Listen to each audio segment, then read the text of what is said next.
जी। राधे राधे। राधे राधे महाराज जी। महाराज जी, अगर मेरी पत्नी पूजा पाठ कर रही हो तो क्या उसका फल उसके पति को प्राप्त होता है क्या महाराज जी?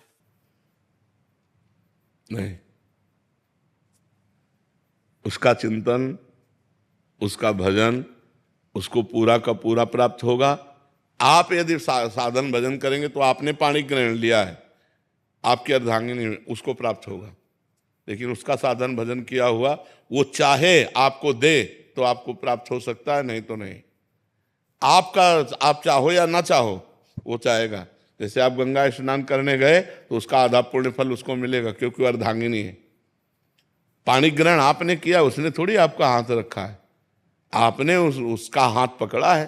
तो पाणी ग्रहण किया है तो पति का किया हुआ धर्म पत्नी को मिलता है। लेकिन पत्नी जो स्वयं धर्म करती है वो चाहे तो पति को दे, नहीं तो स्वयं में वो परमात्मा प्राप्ति के लिए समर्थ हो सकती है। तो करना चाहिए आपको। पत्नी पूजा करती तो आप भी पूजा करो। भक्ति महाराज जी बहुत करते हैं, लेकिन भजन, आपका भजन सुनते हैं रात में नींद नहीं लगती है, 2-2 बज जाता है महाराज जी।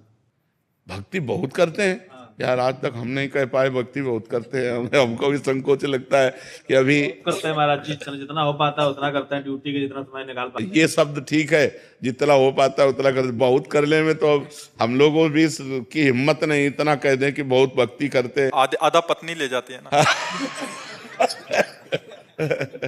ना, खूब खूब नाम, भगवान का नाम जप करो। लेकिन रात में नींद नहीं लगती है महाराज जी। टेबलेट ले लो, नींद का टेबलेट ले लो, क्या करे बताओ। और उसके लिए तो डॉक्टर से बात कर लो कि आपको नींद नहीं आती। नींद ना आने का मतलब है शरीर का अधिक परिश्रम से युक्त ना होना, माइंड का अधिक परिश्रम से युक्त हो जाना। अगर शरीर का परिश्रम सही हो जाए और माइंड शांत रहे तो आराम से नींद आ जाए। अब शांत कैसे रहे? मनोराज्य यही सबका चलता रहता है। ये होने के बाद ऐसा हो जाएगा, इतना हो जाएगा, फिर ऐसे हो जाएगा, फिर ऐसा कर लेंगे, फिर वो भोग लेंगे, फिर कोई टेंशन वाली भी बात आ जाती है, प्रतिकूलता वाली। वही सब सोचते सोचते क्या होता है, मन अशांत हो जाता है। अशांत से कुतः सुखम, जो अशांत मन है उसमें सुख नहीं तो नींद कहाँ। तो शरीर उतना श्रमित नहीं होता जितना माइंड श्रमित हो जाता है। और माइंड को विश्राम दो और शरीर को श्रम से युक्त करो, तभी बात। और विश्राम भगवान के नाम रूप लीला धाम में मिलेगा।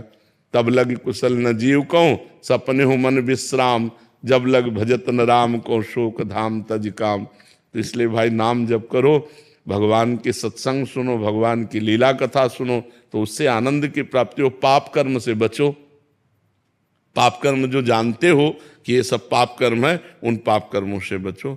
आजकल तो बहुत गंदी बातें चल गई हैं, बॉयफ्रेंड गर्लफ्रेंड, गंदी गंदी गंदी बातें, ये तो बहुत हानिकारक हो गई। ब्याह हो गया पति दूसरी से, पत्नी दूसरे से, ये सब बहुत गलत गलत बातें हो रही।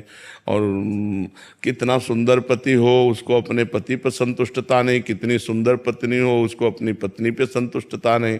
आज हमारे धार्मिक भारत देश में ये जो गंदी बातें प्रचलित हो गई, कितना मतलब अनिष्ट हो रहा है। पति पत्नी पे विश्वास नहीं रह गया। पतिवंचक पर पति रति करई, रौ नरक कल्प सत परई। जो अपने पति को त्याग कर दूसरे पुरुष से संभोग करती है वो करोड़ों कल्प तक रौ नरक में डाली जाती है। बहुत दुख मिलता है। पर कौन, जब शास्त्र स्वाध्याय नहीं तो मनमानी आचरण होते चले जा रहे हैं। इसलिए पुरुष को भी चाहिए अपनी पत्नी के सिवा किसी की तरफ गंदी दृष्टि न करे। पत्नी को चाहिए अपने पति के सिवा किसी की तरफ गंदा भाव न रखे।